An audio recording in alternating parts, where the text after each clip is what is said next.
Today, we're going to talk about a line, but not a line on a map, really. More like a line in our minds, the great divide between East and West. It's this incredibly powerful idea that has shaped history for centuries. And its origin story, well, it all starts with an ancient war that literally changed the world. I mean, you hear it all the time, right? Western values, Eastern way of thinking. We use it as shorthand, but it often paints this picture of two completely opposite sides. But is it really that simple? And more to the point, where did we even get this idea in the first place? Well, the answer isn't in modern headlines. You have to go way back, like 2,500 years back, to a series of brutal wars between a massive empire and just a handful of tiny city-states. And this wasn't just a fight over land. This was the conflict that gave birth to the story of freedom versus tyranny. Okay, so let's set the stage. On one side, you've got the giant Persian Empire. On the other, the scattered city-states of ancient Greece. And you really have to understand, these two worlds could not have been more different. That difference is the key to everything that's about to unfold. I mean, the contrast is just incredible. Persia was this huge, unified empire. It stretched all the way from India to Libya, all under the command of one single, all-powerful monarch, the King of Kings. And then you've got the Greeks. They weren't even a country, just this messy collection of rival city-states, their polis, that were always bickering and trying out wild new ideas for how to govern themselves. Everything from Sparta's rigid military rule to this brand new radical experiment in Athens called democracy. And the face of all this Persian power was one man, King Xerxes.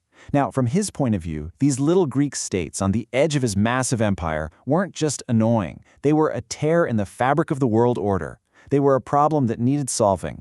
So to solve it, he brought together one of the biggest armies the world had ever seen. Now, historians still debate the exact numbers, but we're talking about a force of well over 150,000 soldiers. Just try to picture it, a literal tide of humanity ready to sweep right over Greece. And of course, that invasion led to a series of battles that are now the stuff of legend. But these weren't just fights. They were the fiery furnace where a whole new identity, a new way of seeing the world, was about to be forged. So the whole conflict basically came in two major waves. First, you had the invasion in 490 BCE, which gave us the famous Battle of Marathon. Then, after about a decade of uneasy peace, Xerxes himself came back with that even bigger army, setting the scene for the legendary showdown at Thermopylae. Marathon was the first real shocker. You had this outnumbered group of Athenian citizen soldiers who somehow managed to beat the Persian army right on the beaches. It sent a powerful message across the Greek world. Wait a minute, the impossible might just be possible. This empire can be beaten. But it was Thermopylae that truly became immortal. You know the story, a tiny Greek force led by 300 Spartans, holding this impossibly narrow pass against that massive Persian army.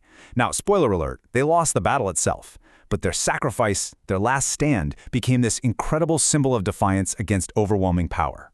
So after the Greeks finally, miraculously pushed the invaders out for good, something else started happening that was maybe even more important than the battles themselves. The story began to take shape. And the story they told wasn't just about a military win. For them, it was a profound moral victory. But what does that even mean? This is the crucial part. This is where a bunch of historical events get transformed into a simple, powerful story. This is the moment the idea of East versus West is really born. The core idea they rallied around was a Greek word, eleutheria. It translates to freedom or liberty. And for them, this wasn't just an abstract concept. They weren't just fighting for their cities. They were fighting for their whole way of life, for their right to rule themselves, instead of being just another subject of some faraway king. And so this simple, dramatic contrast was created. The war was retold as a story where the West, that's Greece, stood for liberty and the rule of law. And the East, Persia, was painted as the home of tyranny and subjugation. It became a story about us and our values, defending ourselves against this massive, scary other. It became a battle for civilization itself. And you know what they say, the victors get to write the history. And because the Greeks won, their story is the one that stuck.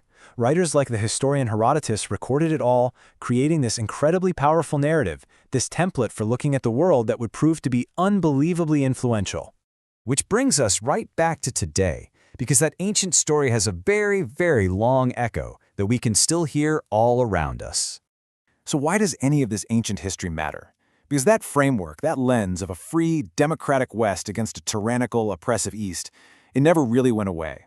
It's a story that's been pulled out and reused over and over again throughout history to explain really complex global conflicts in a simple, moral, good versus evil kind of way.